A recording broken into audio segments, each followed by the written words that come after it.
I get up early every morning, right? And I'm sitting here and I look out my window and there's the taillights going up the hill. And I said, so I texted him or called him and said, what are you doing, Jose?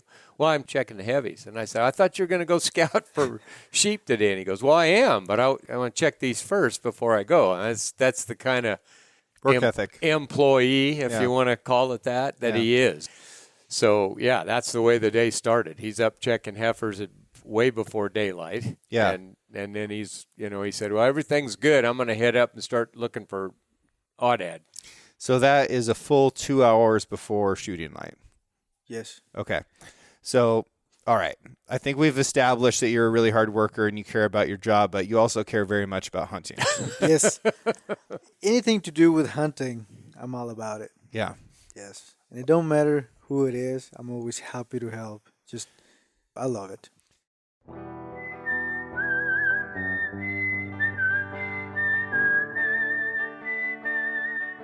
These are stories of outdoor adventure and expert advice from folks with calloused hands. I'm James Nash, and this is the Six Ranch Podcast.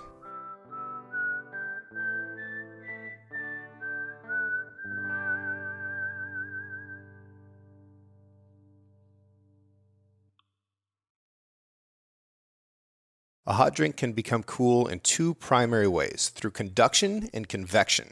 Conduction occurs when two objects touch each other. Imagine holding a piece of ice. Before long, your fingers are cold and the ice begins to melt. That's conduction. Convection occurs when a gas or liquid moves from being different temperatures. When you heat water over a stove, the warm water moves up and the cool water moves down. That's what you're seeing when water boils, and that's convection. A stainless vacuum bottle prevents conduction from occurring by creating a void between the walls of the bottle, thermos, or cup and the outside air. It prevents convection by keeping all the liquid inside at the same temperature. That's how a Stanley product keeps your cold drink cold and your hot drink hot. And they've been doing it for 110 years. The Six Ranch Podcast is brought to you by Stanley 1913, and you can check out their new and classic line of products at stanley1913.com. Jose, what's your last name? Correa, Correa. Does that mean anything? The riata, the rope. Uh-huh. Correa. Okay, that's another word for it. I've never heard that before. It's more of a Spain. Is it? Yeah. My last name carries Spain. Okay. Yeah. What's the connection like between your family coming to Mexico and then to the States? How far back was it from Spain? Do you know? My dad's side of the family have Spaniards. Okay. And that's how I got my first last name is Correa. Yeah. My second last name from my mom is Vasquez. Okay. And that's more traditionally Mexican. Yeah. And that's how. Gotcha. Yeah. Where I was in Quintana Roo spearfishing, there was a lot of stuff was named Velasquez. I don't know if that's specific to that area, because you said you were from just north of there, right? Yeah. Right in the middle, just right below Sinaloa, Nayarit State. Yeah, cool. How often do you get to go back? I got to go back about 3 years ago. Yeah. After being here about 15 years without being down there. And then I went again the next year. And I haven't gone after COVID hit. Yeah. Just because of all the hassle. Sure. Yeah. And we've also got Mr. Craig Nichols, who's just a dirty Irishman. That's right. Drinking some Irish whiskey. It's actually pretty darn good. Told you I spit in the tubes to get my genealogy stuff, right? Oh, did you? Yeah. You sold your DNA to the government? Sold it to the government. I wanted to find out for real what I was. Uh-huh. I'd been hearing all these stories my whole life with the family that were part Native American and part this and part that. Sure. And my friend Susie, she sent hers in, and when it came back as a pie chart and had all these colors on it, and I thought, God, that's cool. I got to try this out. So I sent mine in. Mine came back. I pulled it out. It was all red, all but one little tiny slot, and I'm 96.8% Welsh Irish. Oh, how unfortunate. I know. What was the other bit? Native American. Okay. It was a little bit, and Black African. Uh-huh. Yep. Yeah, cool. And it was all right during that time when we were annihilating the Native Americans and doing it with our slave partners. Yeah. So something was going on there. So during they that time can period. even track back when that genealogy came Really? out. Yep. That'll be interesting to see whether that gets used for good or evil, I guess. I know. But you could imagine that it might help with detecting diseases early on, and maybe even helping people understand like what professions they'd be the best at, where their skills are likely to be. Who knows? Yep. We see that stuff you think about it with like horses and dogs, though. Like you can have a couple really great dogs and then they'll have terrible puppies, or one puppy out of the litter will be incredible and the others won't. Yep. Same thing with horses. So look at Secretariat. Yeah, there's only so far that best genetics horse in the world, and can take you for performance. Yeah. couldn't have any offspring that did anything at all. Yeah. Interesting. Jose, when did you get interested in shooting and hunting?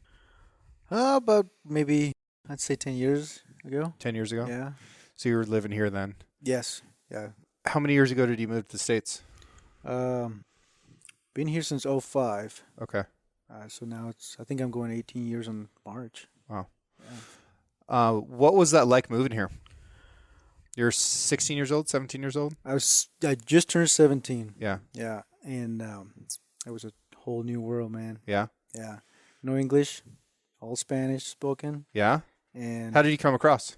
I crossed through the desert.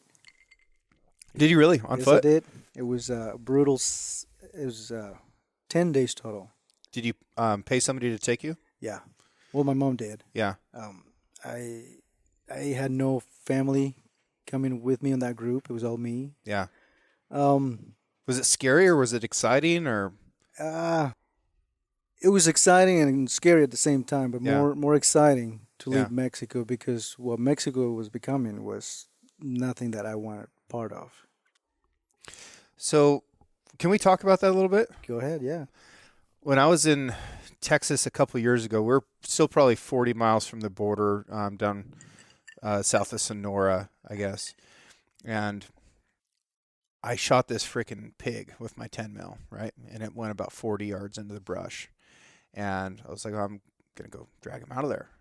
And by the time I got out, 40 yards in, 40 yards out, I was damn near naked. The thorns had just ripped everything off my body. And being 40 miles into the U.S. at that point, from the nearest point on the Mexican-U.S. border, man, every single fence post that you could climb over, all the wires were bent around it. There's just tons and tons of people that were still coming and were still hiking across shit that had just torn me to shreds in 40 yards. So it made me really think hard about how bad the conditions were that people were coming from, because it would have to be something really, really bad for me to have to hike through that for any distance at all. It would have to be worse than the experience of hiking, right? Yeah. And you're talking about hiking for 10 days Yeah. through that shit. The last 3 days, I didn't have nothing to eat or drink. Nothing to eat or drink Yeah. for 3 days in the desert. Yeah. That would kill me. I would die. I'm so much weaker than you. It's not even freaking worth talking about. God. Okay, so what's bad? Like, what is so bad that it keeps you motivated to keep going through that? So the economy, you can get a job and only make about $9 to $10 worth of what you would be making in America. Okay. So it doesn't go very far. So $9 or $10 for like a day's work? Yeah, a day's work, and it doesn't go very far. Right. I mean, it's not like you can buy everything you need for $10. Yeah, no. Yeah. So you'd be making about 100 pesos a day. Okay. And if you went to Mexico lately, Yeah. what 100 pesos buy you.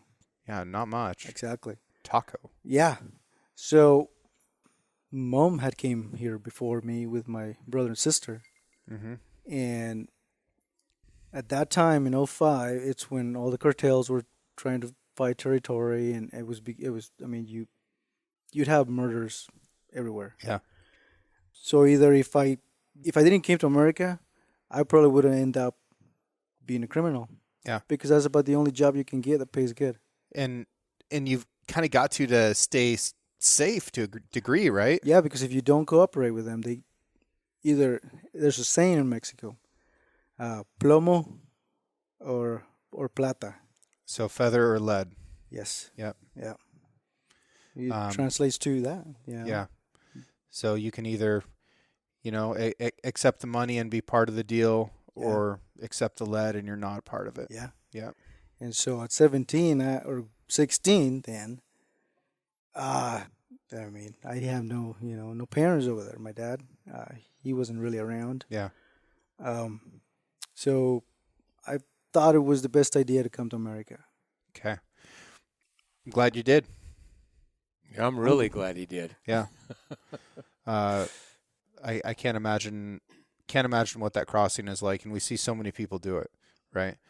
Yeah. So what advice do you have to Americans who are thinking about immigration and they look at it as a problem or whatever? Like, how can you help people understand what's going on better? I believe that, yes, people should do it the right way, but the right way sometimes has so many hoops that you have to jump through. Right. And it's so expensive that there's no way a Mexican citizen can afford it. Yeah. So easiest way is coming across. But once you do come across, people, there's all kinds of people. And I'll say it about my own people. Yeah. There's people that want to work and better their life and send money to Mexico and then go back. There's people that come here and do stuff that they shouldn't be doing. Right. But that's not a race thing. That's a people thing. Yeah, it's a people thing. Yeah.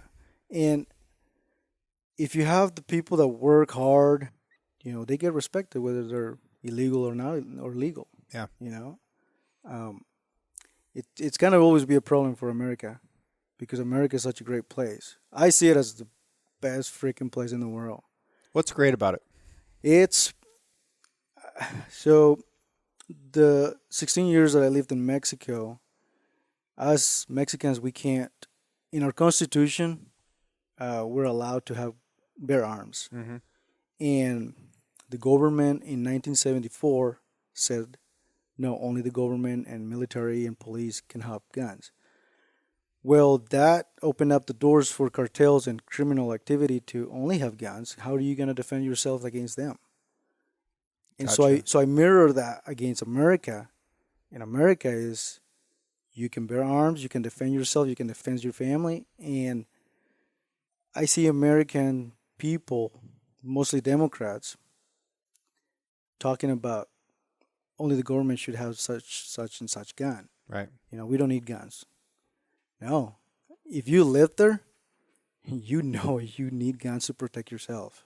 So, yeah, you got to see what that was like, how things changed after 1974. There's nothing you can do about it. They come to your place. You have a little store, a little taco stand. They come to you. You have to pay them. Yeah. You either pay them or they'll kill you. So what are you going to do? And you don't have much to pay with. No. Yeah. So the way that America is to me, it has given me a lot. Yeah. It's given me freedom. It's given me good economy status. Being able to go hunting, to have guns in my house to protect my family. And I'll teach my kids where I come from, and I teach them what America is and how they should look at America. Because I am proud of America. I'm not an American. I'm a U.S. resident, but I do love what America stands for. That's some of the most heartwarming shit I've ever heard in my life. I know. A few years back, we were talking. I don't remember what we were talking about. And he said, well, "I can't," and I said, "Why not?" And he said, "Because if something came up, I'd get deported." And I said, "Well, what do you mean?" He said, "Well, I don't have my green card." I said, "Geez, Jose, why don't you have your green card?" And he said, "Well, I'm afraid the hoops that you have to jump through." He said, "One of them is I have to go back to Mexico." And he goes, "If I go back to Mexico, I don't know if I can get back again. Gotcha. I get stuck down there." And I said, "Well, if I could guarantee you to get that you would get back to Mexico? Would you go back down there and get your green card? And he goes, well, I've wanted to for a long time. It's just, I've been on the edge. And I said, well, let me make a couple of phone calls. So I got a hold of some people I know down at Lajitas down there, and where they cross cattle. Yep. And I said, he goes, no problem. He said, if something came up and he couldn't get back, we'll tell him where to go, we'll get him, and we'll bring him back. Yeah. No 10-day walk, 3 days without food. Nope. Might have to ride a Coriani across or something like that, but by God, we're getting you back. Okay, so what happened next? I got to know more. Yeah. So, thankfully, and I met my wife, and we've been together for good 3 years, and we have 3 children. Our oldest is 13 years old, boy, Isaac. My girl, she just turned 11 in January, and then my little guy, Ivan, he just turned 8 in November. We got married, and she was able to ask for me to become a resident, but I still had to. She's pay. a gringa. Yeah, she's American citizen. She from around here? Yes, actually, she was born in Madras, but her family comes from Montana, around Billings area. Gotcha. And she married me, and we still had to get a lawyer. Yep. And we ended up paying about $6,000. Yeah. For the whole process, and asked for a pardon letter for me being here legally. But I had to show what type of character I was. And finally, immigration saw who I was. He made me a letter. State trooper friend made me a letter. A lot of people made me letters. And it was approved. But I still had to go down to Ciudad Juarez for 10 days to get my visa. Yep. And once I did that, came through. They let me through, and We didn't have to do the illegal crossing thing. Yeah. They let him back. yeah, my green card came in the mail 25 days after I got here from that trip. But How did that feel? it was horrible. Yeah. Because I still had to go through the interview, Right. and I had to be dead on the questions, and everything I said, I did. And the questions are like history of the U.S. stuff, and No, it was What more are of the questions? my wife when I met her. When did I came through? How I came through? Okay. Who paid for me? Have I done any criminal acts in America? Yeah. Which I've never had. That's what I would say too, for sure. And so, but I think what helped was that I spoke English through my whole interview. Yeah. And the guy was starting to speak to me in Spanish, and I said, I'm sorry, but I've been in America for a long time, and English became mostly my first language. Yeah. I said, do you mind if we speak in Spanish? Because I would have to translate a little bit. He says, no, let's do it. So after 20 questions, he took a moment, and I was sweating. Yeah. Finally says, well, you're approved. You will. Told you right there. Yeah. That's great. Yeah, you're approved. Give me the green slip and said you're going to wait for these documents at such and such place. So good luck and welcome to America. So are you a full-blown U.S. citizen now? No, I'm a green card holder. Okay. So what does that mean? I could go back and forth. Okay. Basically, I'm a dual resident. So I'm still a Mexican citizen, and I can go there and live there. Okay. And I can come here and live here. Okay. If he gets in trouble, though, they don't deport him. Yeah. He'll go to jail like I would. Yes. Okay. Gotcha. But I do plan to become a citizen, just because I don't have to renew it every 10 years. Yeah. All I got to do is just pay. But I do want to become a citizen so I can vote. Yeah. Because of the way I feel and the way I see the country going, I want to make my voice count. That's great. So what's that process like? It's I think it's about $750. Okay. And it's just one form that I put my resident alien number and send it in, and then just wait for them to say yes or no, or when I can do my fingerprints, and then go. It's a little longer process, but it's a lot easier. I don't have to go anywhere. Gotcha. That's cool. When are you going to get started? Pretty soon, actually. Yeah. Yeah. Okay. Just waiting to pay taxes off if we had to pay taxes, and just got to get that money there and get it done. So. I'll pay for it. If I'd have known it was $750 was holding you back, I'll take it out of Well, my. I do appreciate it, but I know. I do like I know to, you. Yeah. I know you really well. You want to do it on your own? Yes. Yeah. Yeah. So when I was approved for the green card, they told me that I couldn't get any assistance from the government for 3 years. And we have been through paycheck to paycheck every month, and I will never get, because I came to America to work. I came to America to work, and I didn't come to America to get free stuff. Mm-hmm. And I will never do it. Yeah. So that's who I am, and when I see my own race or Mexican people, doing EVT at stores, walking out, I walk right behind them after paying right behind them, and they do have nicer cars than I do. I don't like that. Yeah. It puts a bad taste on American people, the way they see us, because the way I feel is that I'm a hard worker, and I don't want nothing free. I want to work for what I want, and I just don't like that part. Yeah. Tell me about getting into hunting 10 years ago. Like, were you even aware of hunting when you were growing up in Mexico? No. Yeah. No, because Wasn't on your radar at all, probably. no, in Mexico there's no deer down from where I'm from. Right. There's lions. Actually, there's jaguars. Yeah. But there's no hunting, no deer, nothing, because they were killed almost to extinct on that part. Right. But they're surviving on the northern area. Yeah. Sonora. Yes. Yep. There's ranches, and in America, you can hunt, and all. They moved down. But from where I'm from, no, they got killed too. Nothing. Right. But down here, when I came here, I would always ask what those animals were with horns. I was 18. Like I would ride horses and kind of drive around, and I'm like, what's that? They would say, well, that's an elk. I'm like, okay. Then I start picking up shed horns here and there. I'm like, oh, cool, Then deer. Yeah. And then coyotes, cougar. I thought, wow, this is pretty cool. I mean, I get to work out in the hills and get to see all this wildlife. I didn't even know what wildlife was. Yeah. I would see birds, but that's it. That's all you could see in Mexico. Right. So once I decided to get my hunting license and go after one, it was pretty awesome. So what was the first thing you hunted for? It was elk. It was elk. Yes. Your first hunt was elk. Yes.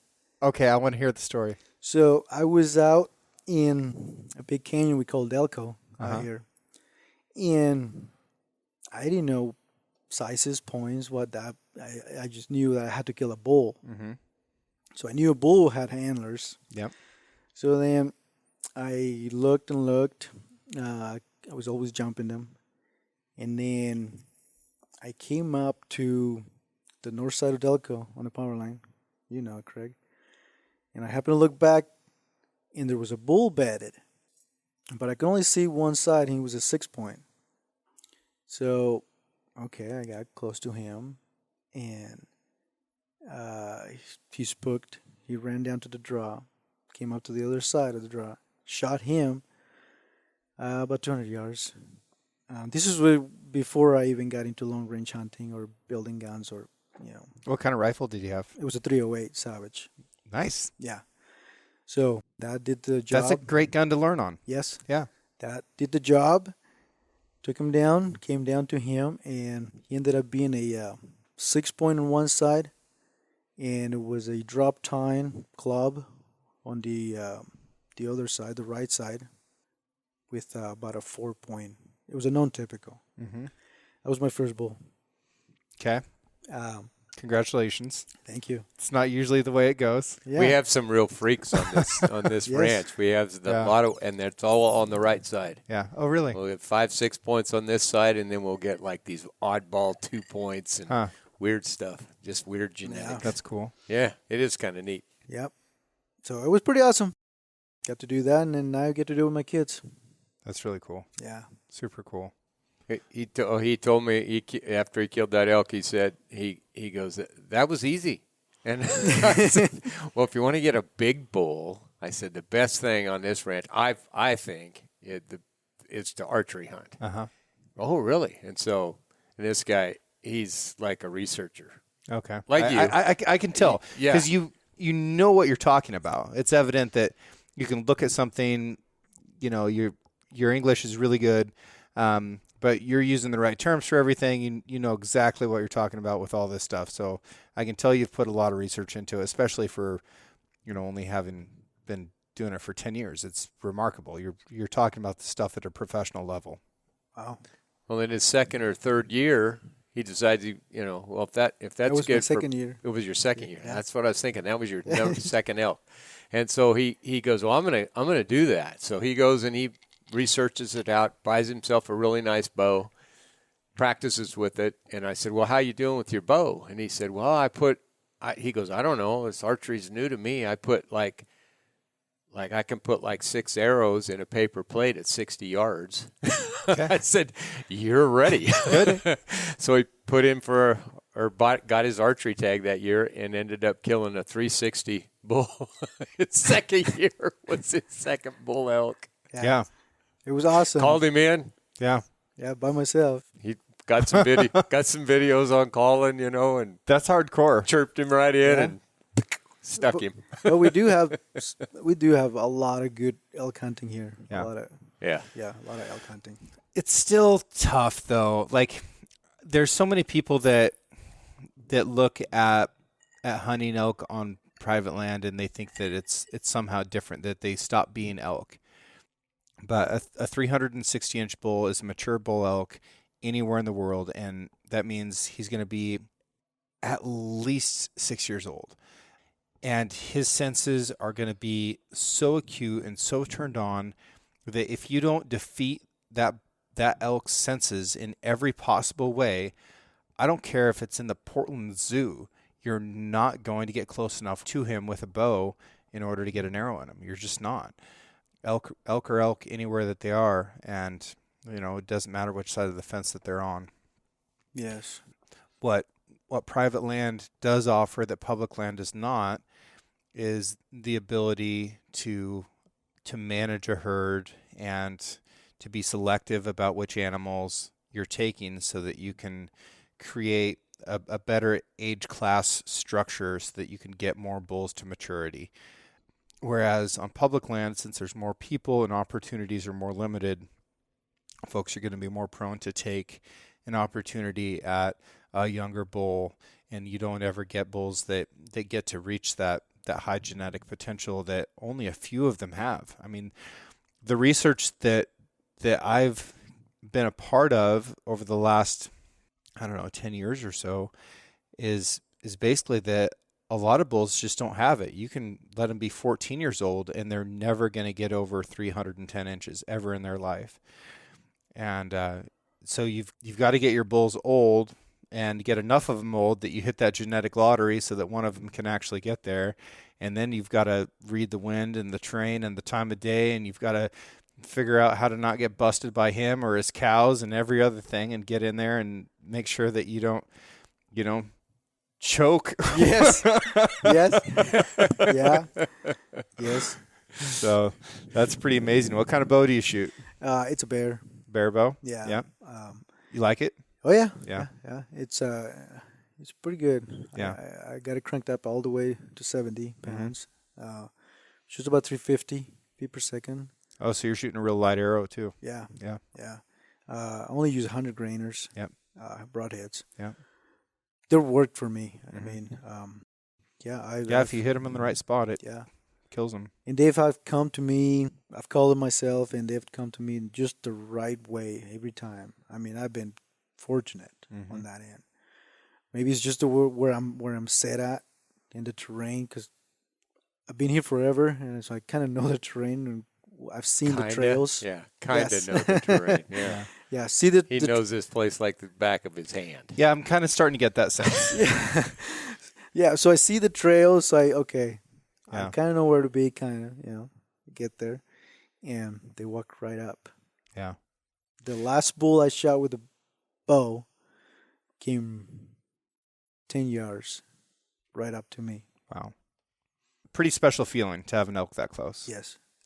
It's amazing, though. I love what archery brings to you that rifle doesn't. I mean, rifle is good. But I believe bow, the adrenaline, the bulls pissing, coming out, screaming at you, that's intense. And if you don't control your body to get it right, you just, So I'm learning that is a factor in more things than just elk hunting. And I'm starting to take that a lot more seriously, like how am I actually physically controlling what's going on in my body? And I used to think about it just enough that be like, okay, how can I defeat these nerves and this adrenaline and excitement enough that I can, control my rifle or my bow long enough to, to press the trigger or break the shot so that the sights don't move and the arrow or bullet goes where it needs to. But what's really got me thinking about it more is the spearfishing that I've done lately. Because if you're not acting right underwater, the fish are not going to get close to you. And acting right means thinking right. So you have to have this mental control over yourself that is really hard to do, especially in that environment where you're down there on one breath. You've got a lot of things going on. There's a lot of extra stressors that you're trying to keep out of your life so that you can stay underwater as long as possible. And everything from your posture to, where your eyes are looking, to how fast your heart is beating and how fast your fins are kicking, like all that stuff determines whether a fish is going to think that you are a predator or not. And if they think that you're not a predator, then they're going to be curious about your presence there because you're new and goofy, and they're going to swim over there, and then you can be like, I lied, bang, shoot him with a spear gun, eat him for dinner. Don't be telling him any more of this. I'll be losing my cowboy here. I can see him starting to heat up over here. That's very interesting. Right? Yeah, but it's very much true. Very much true on the ground as well when you're elk hunting, and I think that's kind of the point that you're getting at. I find it interesting that people often bring up exactly what you did as the difference between bow hunting and hunting with a gun. And it's almost always the proximity, right? And a bow is a forcing factor for that. Like you have to get close with a bow because you can't effectively shoot it very far. Right. And even if you're zipping them into a paper plate every time at 60 yards, out there in the real world, that probably means you're more like a 40-yard shooter on an elk. Just because there's a bunch of extra factors. You can shoot better on your home range than you can out on a hillside. You're comfortable at the range. Yeah, you're the hero there. Yes. Yeah, it's flat. You're relaxed. You're wearing wind. a T-shirt. Yeah. You're comfortable in that good. stand every time. Yeah. Right? So I always recommend people take, about 30% off their max practice range, and then that's what they use in the field. But ultimately, that's somebody else's choice. So a bow makes you get closer than a gun. But there's no rule out there that says that you can't get close with a gun. And I love long-range shooting. I think it is so much fun to sit there and mess with my Kestrel and my rangefinder and figure out the density altitude and know everything about this projectile and get all my inputs correct and then make sure that the gun is supported appropriately and press the trigger without disturbing the sights and make sure I have sight picture and sight alignment and send that shot and then watch that trace go down range and impact that target. I love it. I love everything about it. Breaking a shot and then 3 seconds later hearing that bullet impact, it's great. But it's largely a math problem, reading the wind and all of that. I also love close range hunting. And like the bull I killed this year, I shot with a pistol. Wow. And it was at 35 yards. It was during rifle season. I called him in, and I shot him in the top of the heart with a pistol, and he went 35 yards and lay down and died. It was awesome. Yeah. And my watch monitors my heart rate.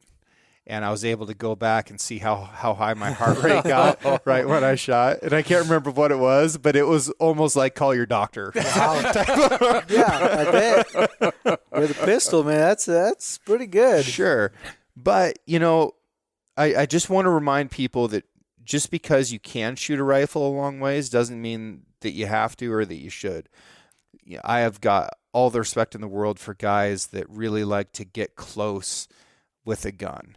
And, it's a fun experience. It's also fun to be able to walk straight up to an animal right after you shot and you've got all that adrenaline and endorphins in your body. Like today, you guys want to talk about today? We had a pretty good hunt today. Had a pretty good hunt today. No, we had an excellent hunt today. So the hunt started before I even got here. Started with you. Yes. So tell me about your morning. I heard you were up at 4:30 a.m. Yes, I had to. I told him I would check heifers, but he said, I get up early every morning, right? And I'm sitting here and I look out my window and there's the taillights going up the hill. Uh-huh. And I said, so I texted him or called him and said, what are you doing, Jose? Well, I'm checking the heavies. And I said, I thought you were going to go scout for sheep today. And he goes, well, I am, but I want to check these first before I go. And that's the kind of work ethic employee, if you want to call it that he is. So, that's the way the day started. He's up checking heifers way before daylight. Yeah. And then he's, he said, well, everything's good. I'm going to head up and start looking for aoudad. So that is a full 2 hours before shooting light. Yes. Okay. So, all right. I think we've established that you're a really hard worker and you care about your job, but you also care very much about hunting. Yes. Anything to do with hunting, I'm all about it. Yeah. Yes. And it don't matter who it is. I'm always happy to help. I love it. Okay. So the earliest that you can see is 6:30. Where you at? So about 6:30, I started going up the Ashford Road. Yep. Started breaking off into what we call Pony Butte. Mm-hmm. And waited there for a little bit just because I don't want to. Sometimes they could be down low. Yeah. But most of the time are high. Mm-hmm. Aoudad, they love the nastiest rocks. Yeah. And really crappy vegetation. Like they'll eat stuff that nothing else is interested in eating. Yeah. Did you see them? While I was in the spotter scope, they were eating juniper. Yeah. They were taking the nips out of the juniper. I looked in this ram's mouth, and the vegetation that was in his mouth when he died is something that no self-respecting cow on the planet would ever eat. Pretty impressive. That was some really coarse feed that they were targeting. Yeah. Okay, so you're up on the butte.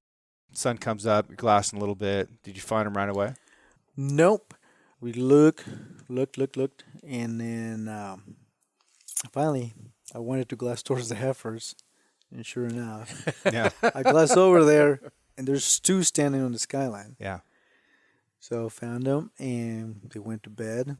Now, you'd already found like 7 or 8 or 9 or something by Those then, were right? the first two we seen. Oh, they were? Yeah. Okay. Yeah. Okay. And so then Brian, I said there was some in the backside of the butte, so we went around the butte, and we were able to find 6 more. Mm-hmm. And this is all within first light. All rams? Yes, all rams. All rams.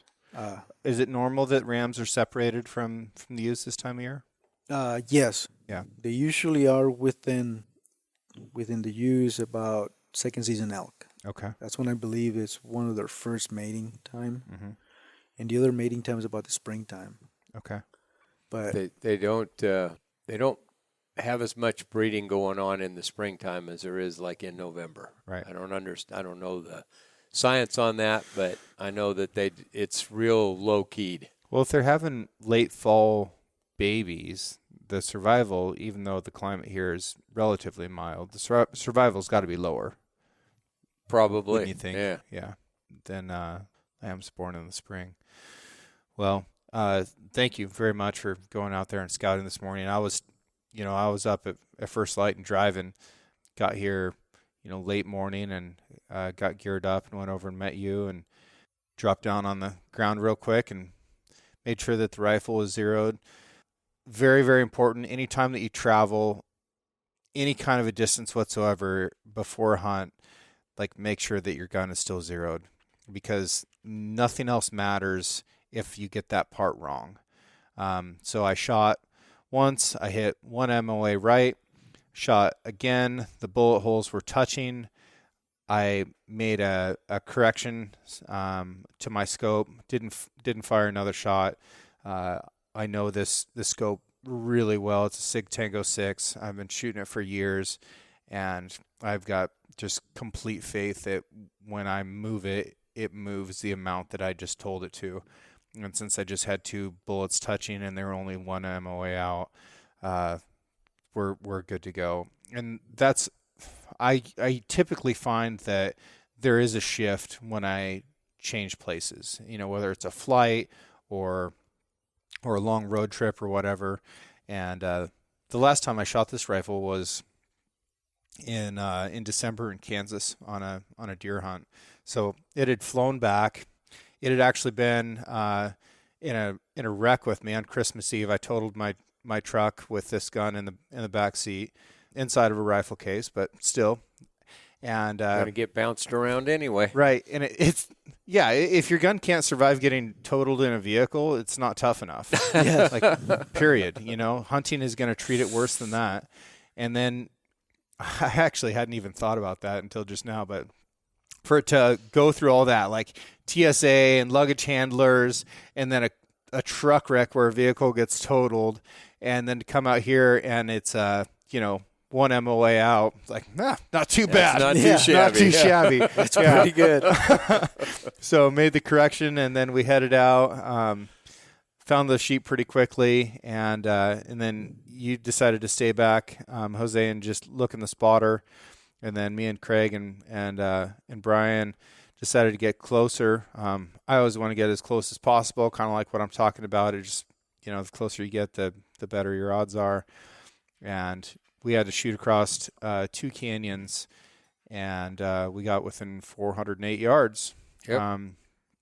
And those rams were up, and they're feeding, and they're about to go through some rim rock and go over the top. So we didn't have a ton of time, but they were relaxed enough. They weren't leaving. They were just eventually going to leave. We probably had another couple minutes there, I would say.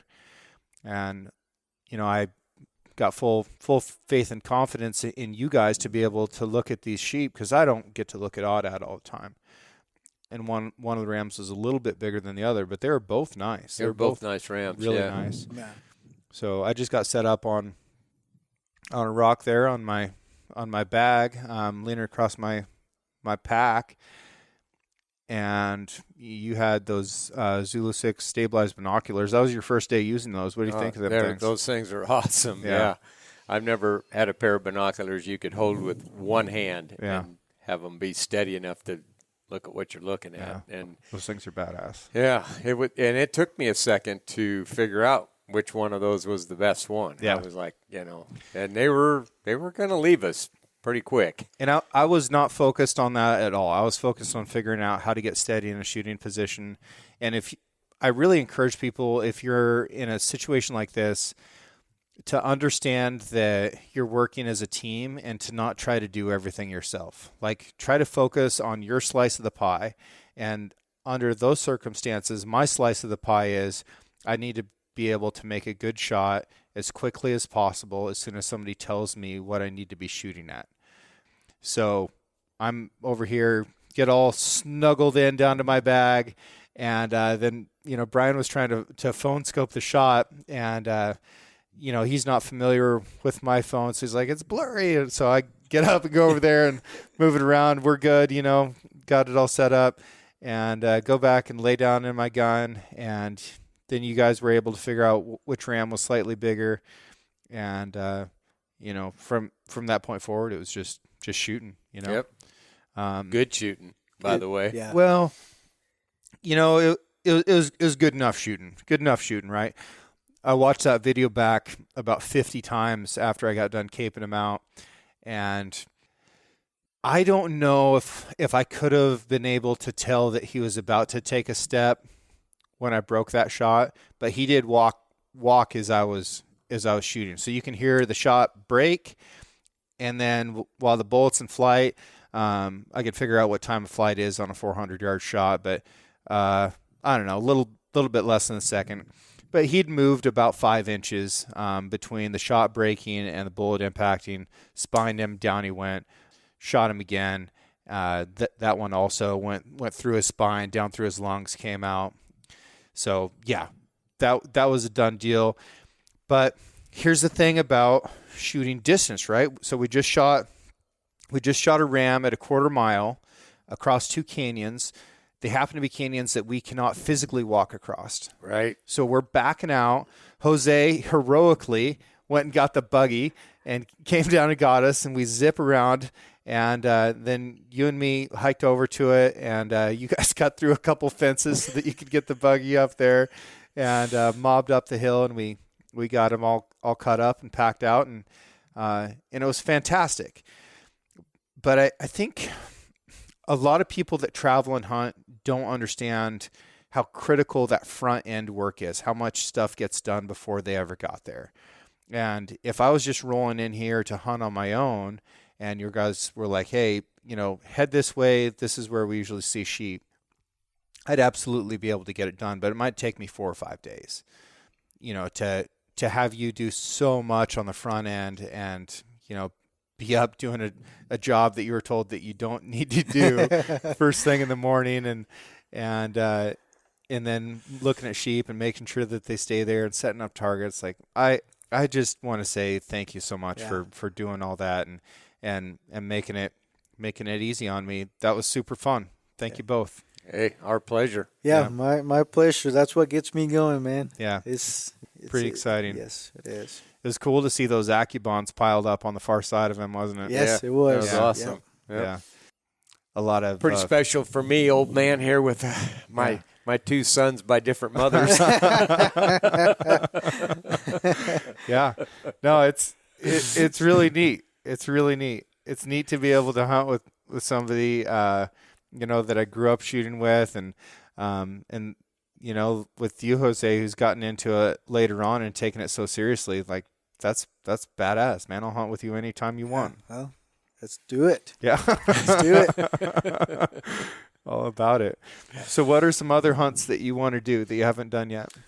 I would like to do maybe a bear hunt. Uh-huh. Because I think it'd be pretty neat. Well, the deadline for spring bear is in 4 days. Wow. Your application costs $8. A bear tag costs $16.50. Well, I might get to it. Okay. That's only 3 days worth of work to make that kind of money. So, just kidding.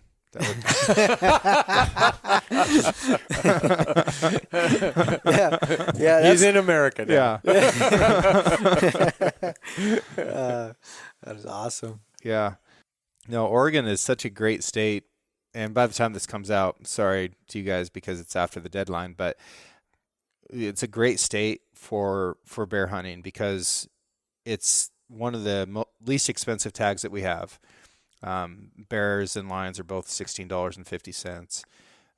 You can get 2 lion tags. If you draw a spring bear tag, you can still get 2 fall bear tags over the counter. And those prices are the same for residents and non-residents. So if you're from anywhere in the world, you can come here and get a bear tag for $16.50. Wow, I didn't know that. Pretty screaming deal. Yes, it is. Do you guys have bears around here? Not many, but we occasionally we see one. We treed one with our cow dogs here not too long ago, north of here a little bit. Gotcha. I like bear hunting so much. I really love glassing. I think bears are a fascinating animal to watch. I think that rendered bear fat is just one of the most awesome elixirs on the planet for leather and pie and everything in between. And bear hunting is just fun. They're an unpredictable and busy creature. Sometimes you'll watch them just lay on a hillside for half of a day, and then you'll make your move to get over there, and they just vanish. And they can walk behind a tree, and you think that there's no way that he can get anywhere without me seeing him. And the next time you see him, he's like half a mile away, cruising. It's like, how did that happen? Yeah, they could just Houdini around. Super, super fun hunt. And it's a great time of year to get out. Gosh, I mean, April, May, it's fantastic. Love getting out in the springtime. Oh, yes. Yeah. What else are you going to do? Shoot a turkey, you know? Yeah. Maybe a combo. Yeah. Okay, so what other hunts? Lion?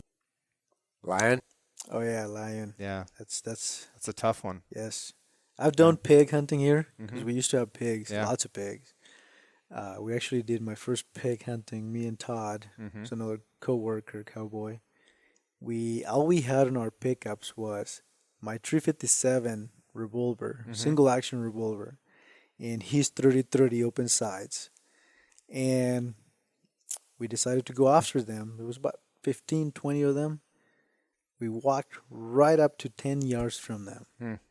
And I told Todd, well, you got the rifle, so you start blazing at him, and I'll try to hit something. So he shoots, drops one, and they start running towards us because they didn't know where they were coming from. Right. The shots were coming from. So they start running towards us, and it's a revolver, single action, you know. So I pull the trigger, and I can't shoot, so I had to cock it. So then finally he comes right by me, and I hit him in the temple. Nice. Yeah, dropped him. Good shot. Yeah, I don't know how I did that. To be honest, I mean, I'm good with a pistol, but that day was, was one of those good days. So then, all I could do was just him, just the one. I only had 4 shots, and Todd was able to drop 3 with open sights. But Wow. that was amazing. And how come you guys don't have pigs anymore? Did you shoot them all? Well, the government did. Yes, the state. Gotcha. Helicopters. Yeah. Now, you guys were saying that there's somewhere around 6,000 aoudad here now? 4,000 was the last 4,000. count that I had heard from a guy that drone counts them. Yeah. So they're probably a permanent fixture in Oregon now. I don't know. It would take a massive, massive effort To annihilate them. Yeah. to get them out of this ecosystem. Have they caused problems here on the ranch? No. They, like you were saying earlier, they don't eat anything that the cattle eat. Right. You know, they have their own, and they're just not an issue at all. I'm sure that the biologists are afraid that they're going to be a vector for disease to bighorns. I actually, Jose and I were out there hunting one day, or he called me up and he said, there's a bunch of rams out here. You should come and check them out. And I hadn't been here a real long time, and I wanted to see aoudad. And I'd seen them down in New Mexico, so I went out there and I looked, and there were 17 aoudad rams, but there was 19 animals there. And I looked, and 2 of them were bighorns, about half grown, probably 4-year-old bighorn rams, running with these aoudad. And I called up Jeremy, the sheep guy from down here at the Dalles, and told him, and he said, shoot them. He goes, I don't want them coming back. He goes, those are probably the same 2 that were in Paul Reuter's domestic sheep, and now they're in with those aoudad. We don't want them getting back to the bighorn herd, so shoot them. And I said, well, I don't know if I can find them again. We went and looked, and we couldn't find them again. They'd taken off. But So they'd rather have those sheep shot than risk them bringing a disease back to the herd, which makes sense, but it comes from such a fearful place. it does. Yeah. It does. It's always been bizarre to me that they're that. And our California bighorns that are here in the Deschutes, they slip out of there once in a while. We'll see them around, and there's carvers have a big sheep outfit down here, and they get in with those domestic sheep, and it keeps the biologists pretty spooked. Yeah. Gosh. Well, it's a privilege to be able to come and hunt them with you guys. It's something that, you and I, Craig, have talked about for years now, and, just schedules and opportunities haven't lined up. And yeah, I'm just really grateful to both of you. It was a super cool experience. And I think that for the sake of Oregon, I wouldn't mind seeing there be more and more aoudad and watch this opportunity grow, and then also have these animals utilize some vegetation and habitat that is just being underutilized or completely neglected by other wildlife. Neglected, pretty much. Maybe a few mule deer. They might share that with the aoudad a little bit, but the elk don't. Yeah, and definitely the livestock don't. Right. I've never seen anything eat juniper before. Corianis. Yeah, but Man, they don't live on it. They'd have to be hard up for it. Yep. And then, the other factor is that this is the people's sheep. This isn't something that you're going to have to spend $30,000 to go hunt. That is such a select group of humans that can afford to spend $30,000 to go sheep hunting. Whereas, if Aoudad continue to reproduce, which seems very likely at this point, that population is going to continue to grow and that they'll find more and more habitat throughout Oregon's canyon systems, that people will be able to go out there and hunt Aoudad and get some meat and have some recreational opportunity. And whether they're hunting lambs or ewes or rams, I don't really care. They're in Oregon right now, they're considered livestock, whether they're on private or public land. And I haven't seen the state come up with a very good plan for managing them, at least one that they've talked about with the public at all. Yeah, I haven't either. Yeah. We had a herd out here on the Moon Place last year that there was probably 350 ewes and lambs. Yeah. And young rams. Wow. And that really helps them with the predators, that they're willing to run in a big herd like that. Yep. Because that's a lot of eyes and ears and noses for a lion to slip up on. And that's where they run is the biggest lion area on the ranch. Yeah. And I've never seen one carcass that was probably killed by a lion. Yeah. Not one. Now we just need ibex. Yeah. Yeah. I'm all about it. That'd be awesome. All right, gentlemen. Well, thank you both very much, both for the hunt and for sitting down and talking on the podcast. Jose, super inspirational story. I am going to give you my number. If you get hung up at all during this next phase of your process of becoming a U.S. citizen, I hope that you'll reach out, and me and I'm sure a huge number of the listeners on this show will be there to help support you any way that you can. I'll appreciate that. We can. Sure do. Proud of you. I think that you are going to be a fine American, and that will be a wonderful thing for our country to have somebody like you that loves and appreciates this place and has worked hard to get here and wants to cast a vote. I think that's wonderful. Well, I do appreciate it. Yep. It's people like Jose is how this country was founded. Yeah. Yeah. I mean, I just wish that it had been more people like Jose and fewer dirty Irishmen like you. I set myself up for that one. You did. Oh, man. To all my Irish audience, I'm kidding, obviously. Well, don't worry. Yeah, all I'm you Irishmen out probably there one that of just you. kind of cringed when he said that, just know that he's a freaking Scotsman. Yeah. We know how that works, right? Yeah, right. Well, it's been a first for me, James. Well, I appreciate it, man. Yeah, absolutely.